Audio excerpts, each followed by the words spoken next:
In the early 2000s, a series of seemingly unrelated deaths began to raise eyebrows. Microbiologists, experts in the unseen world of bacteria and viruses, were dropping like flies. From plane crashes and assassinations to bizarre accidents and suicides, the circumstances surrounding their deaths defied logic and fueled a firestorm of conspiracy theories.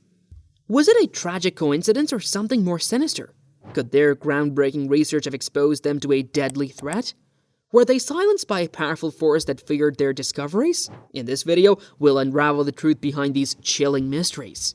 It all began in November 2001 when Dr. Don Craig Willey, a renowned Harvard-based microbiologist, went missing in Memphis. He was a big deal in the world of biochemistry, on the verge of possibly winning a Nobel Prize. After attending an event at St. Jude Children's Research Hospital, he vanished without a trace.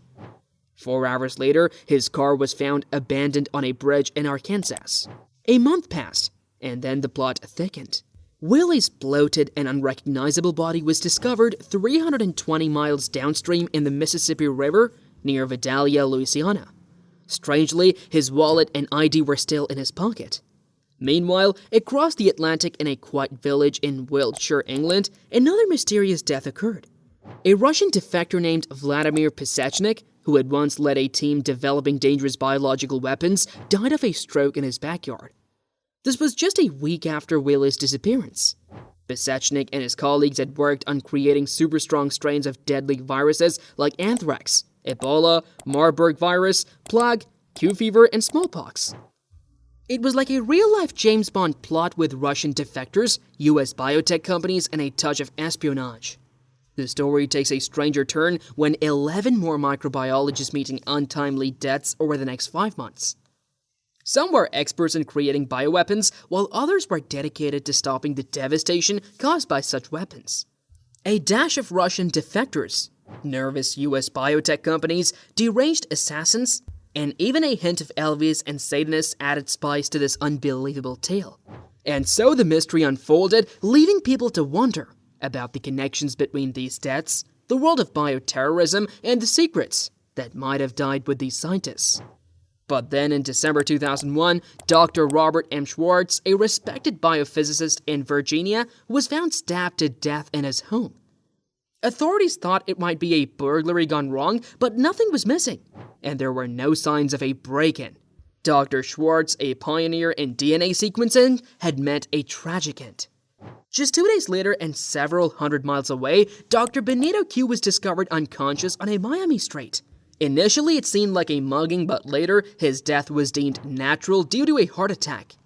Dr. Q, a cell biologist working on infectious diseases, left behind questions about the circumstances of his demise. The story took an international turn on December 14th, when Dr. Seth Van Nguyen was found dead in Australia. He unknowingly entered a room filled with deadly gas from a leaking liquid nitrogen cooling system. Nguyen tragically collapsed and died. As the calendar flipped to January 2002, the Russian Academy of Science lost 2 members, Ivan Glebov and Alexei Brushlinsky. Glebov fell victim to a bandit attack, while Brushlinsky met an untimely end in Moscow under mysterious circumstances. The intrigue deepened in February when Viktor Korshunov, head of the microbiology sub-facility at the Russian State Medical University, succumbed to massive head trauma. A few days later, Ian Langford, a prominent expert in human health and environmental risk, was found dead in his blood-spattered home in England. His demise remained shrouded in mystery, with authorities unable to determine the exact cause. In less than 4 months, the scientific community mourned the loss of 9 top microbiologists, all engaged in research linked to the creation and prevention of biological warfare. Let's get back to 2001. In the intriguing web of events that followed the tragic 9/11 attacks, a series of mysterious incidents fueled conspiracy theories and left people around the world perplexed. On October 4th, 2001, a Siberian Airlines flight from Tel Aviv to Novosibirsk was shot down over the Black Sea by a Ukrainian surface-to-air missile, claiming the lives of everyone on board. The crash, deemed errant, sent shockwaves globally, particularly in Israel. Conspiracy theorists speculated that the flight might have carried 4 or 5 microbiologists heading to work in scientific laboratories in Novosibirsk. Before the crash, Israeli journalists claimed that 2 microbiologists had been murdered by terrorists. After the incident, they asserted that Avishai Bergman, Amiram Eldor, and Yaakov Matzner, confirmed on the flight manifest, were top microbiologists in Israel. However, discrepancies emerged when comparing their supposed titles and roles. The mystery deepened on November 24, 2001, when a Swiss Air flight from Berlin to Zurich crashed during landing, claiming the lives of 24 out of 33 people on board.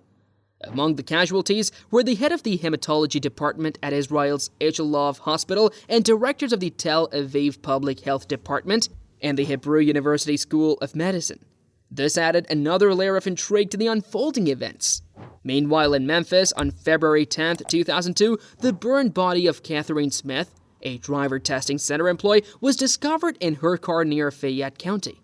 Smith was scheduled to testify against 5 Middle Eastern men accused of fraudulently obtaining Tennessee driver's licenses. The circumstances surrounding her death raised eyebrows and fueled speculation. In the world of talk radio and news, Lowell Ponte, host of The Lowell Ponte Show, usually dismissed conspiracy theories. However, when she stumbled upon the stories of dead scientists, he had a change of heart. It made him think that maybe, just maybe, there was something to these conspiracy theories after all. So, he wrote a column discussing the mysterious deaths of Dr. Dauncey, Willie, and Catherine Smith. Ponte wondered if there might be connections to global terrorism and urged people to support the fight against it. Across the ocean, London-based author Ian Gurney stumbled upon the scientist's deaths during research for his book on biological warfare, The Spawn of the Devil. As he researched, he noticed a pattern. Many microbiologists were dying, and they all seemed to be working on projects related to biological weapons. Gurney thought this was more than just a coincidence, especially in the post-9/11 world. Gurney took it upon himself to connect the dots, scouring websites worldwide to piece together a story of suspicious deaths. He shared his findings on his website and caught the attention of other platforms like Front Page Magazine and Rents.com. In Gurney's views, the news often didn't go deep enough, and many people were kept in the dark. He believed that paying attention to science was crucial, fearing that if there was a conspiracy and people didn't notice, those behind it would get away with their plans. Conspiracy theory or not, there is an unmistakable and frightening connection that emerged between 2 scientists, one of whom earned the ominous title of the third horseman of the apocalypse, Vladimir Pasechnik, a Soviet scientist who passed away in England, and Dr. Ken Alibek, formerly known as Kenadjian Alibekov, once worked together at Biopreparat, the Soviet germ warfare laboratory. In the 1970s and 1980s, Pasechnik and Alibekov were the top scientists at Biopreparat, where, according to U.S. Senator Sam Nunn, as many as 70,000 scientists and technicians were employed, focusing on creating biological weapons of mass destruction. But when the Soviet Union fell apart, their lab lost money and many scientists, including Pasechnik, went to work for other countries. Dr. Ken Alibek, on the other hand, moved to the United States and started speaking out about the dangers of the weapons he helped create. He even changed his name and began a new life, trying to make up for the harm he had once caused. The scary part is that Pasechnik, before he died, was linked to creating a machine that turned viruses into a fine powder, and another project that used cruise missiles to spread clouds of diseases. Dr. Alibek, however, decided to use his knowledge for good. He wanted to develop a way to protect people from biological weapons, using an inhaler with special substances. In the end, Alibek revealed that the lab had chosen smallpox as a weapon because it was highly contagious, and believed that during a total war, the Russians might not have cared about the consequences for their people.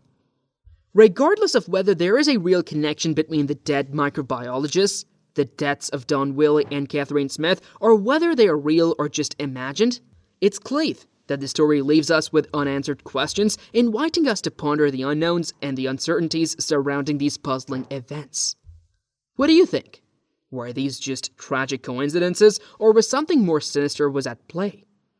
Share your thoughts in the comments below, and for more mind-bending mysteries and unsolved cases, be sure to subscribe and hit that notification bell.